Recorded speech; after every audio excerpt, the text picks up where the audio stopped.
e a amante do meu marido que devolveu ele pra mim quando ele ficou doente. E fica aí que tem história nova. Bom, eu conheci o meu marido quando eu era adolescente. Nós namoramos por muitos anos e tivemos 2 filhos. Eu sempre gostei muito do meu marido, sabe? Eu sempre respeitei muito o nosso casamento. Eu pensava que tínhamos um casamento muito bom. Ele nunca deixou faltar nada dentro de casa. Ele nunca faltou como marido, ele nunca faltou como pai. Então, tudo isso me fez ter a ilusão de que nós tínhamos um casamento muito bom. Até que depois de 15 anos casados, eu descobri que ele estava me traindo. Que ele tinha uma amante. E essa amante era uma mulher que trabalhava no mesmo local que ele. E ele já estava me traindo com ela há 2 anos. E assim, eu fiquei tão triste, gente. Nossa, a decepção foi tão grande, mas tão grande que eu quis me separar de imediato. Eu jamais ia aceitar um negócio daquele, sabe? E ele não fez nem muita questão de ficar assim, tipo, de insistir ou coisa assim. Ele aceitou a separação com muita facilidade. Eu acho que ele estava realmente apaixonado por ela porque ele aceitou com muita facilidade. Eu fiquei extremamente magoada, mas nós tínhamos 2 filhos juntos, então a gente teria contato eternamente pro resto da vida. E aí ele continuou sendo o pai presente, como sempre foi, mas a gente realmente se separou. E assim, eu não tinha muita coisa o que reclamar dele, sabe? Ele sempre fez muita coisa por mim, apesar da gente ter tido essa questão dele ter me traído e tudo, ele ter quebrado a minha confiança. Ele teve muitas qualidades, ele me ajudou em vários momentos da minha vida. Então, tirando essa questão, eu tinha uma certa gratidão por ele, por outras situações da nossa vida. Ok, já fazia uns 7 meses que nós estávamos separados. Eu morava na casa, fiquei morando na casa, eu e meus 2 filhos, e ele foi morar na casa dessa mulher, passou a viver com ela e, tipo, já tava praticamente superando ali o fim de tudo. Tava vivendo a minha vida, até que ele sofreu um acidente. E nesse acidente ele acabou tendo uma lesão na coluna que impediu que ele andasse por muito tempo. Ele ia precisar de fisioterapia, ele ia precisar de massagens, medicamento, disso, daquilo. Então ele realmente ficou impossibilitado, ele não podia fazer muita coisa sozinho. Ele não conseguia, na verdade, ele precisava de ajuda para tomar banho, ele precisava de ajuda para ir no banheiro, ele precisava de ajuda para se vestir. Então ele ficou limitado a muita coisa. E aí quando ele sofreu esse acidente, ele foi pro hospital, tudo, levei os meus filhos para visitar e ele voltou para casa da mulher. Só que a mulher não aguentou. Ela não aguentou ter que cuidar dele naquele estado. Ela não aguentou ter que dar banho nele, ter que ajudar ele a se vestir. Ela, tipo, não tinha mais muita vida, sabe? Ela só tinha ele. E ela não podia deixar ele sozinho. E aí, quando ela soube que a recuperação dele demoraria mais de 1 ano para ele se recuperar completamente, ela desistiu. E sabe o que ela fez? Ela pegou ele, catou todas as roupinhas dele e levou pra minha casa.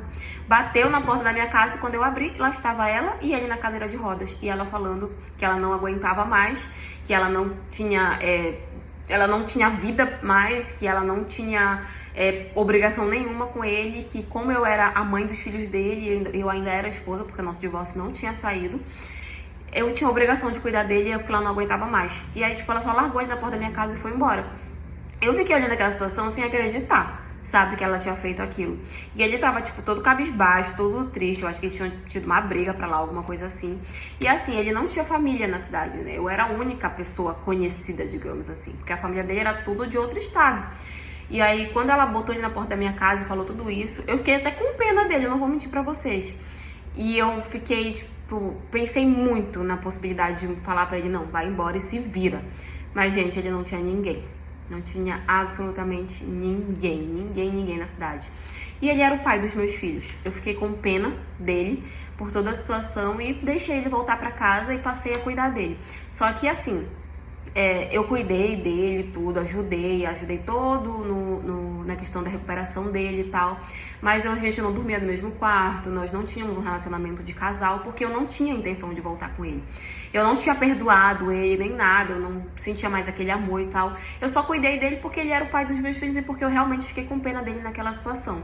Foram quase 2 anos até ele se recuperar completamente e na cabeça dele a gente tinha voltado. Na cabeça dele nós iríamos ser um casal novamente, ser felizes e tudo, mas eu falei pra ele que não. E que agora, naquele momento em que ele já estava recuperado, ele poderia voltar a viver a vida dele, sair de casa, procurar um canto pra ele, voltar pro trabalho dele de forma integral como era antes.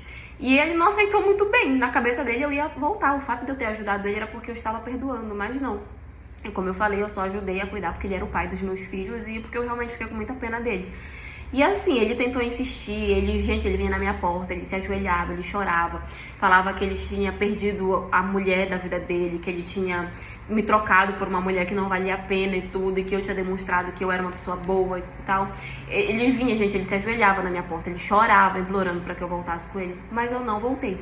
Falei pra ele que eu tinha muita gratidão por várias outras coisas que ele tinha feito por mim e que em mim ele sempre veria a mãe dos filhos dele e uma amiga se ele precisasse, mas que ele nunca mais me veria como uma mulher, como uma esposa, que aquilo já tinha passado. E realmente passou. Muita gente me chama de besta, de burra e tal, tipo, como é que tu teve coragem de cuidar do cara que te traiu e não sei o quê. Mas só eu sei o que passou pela minha cabeça e pelo meu coração naquele momento e os meus motivos que levaram a ajudar ele no momento em que ele precisava. Eu já perdoei, não sinto raiva, não sinto ódio, não sinto nada.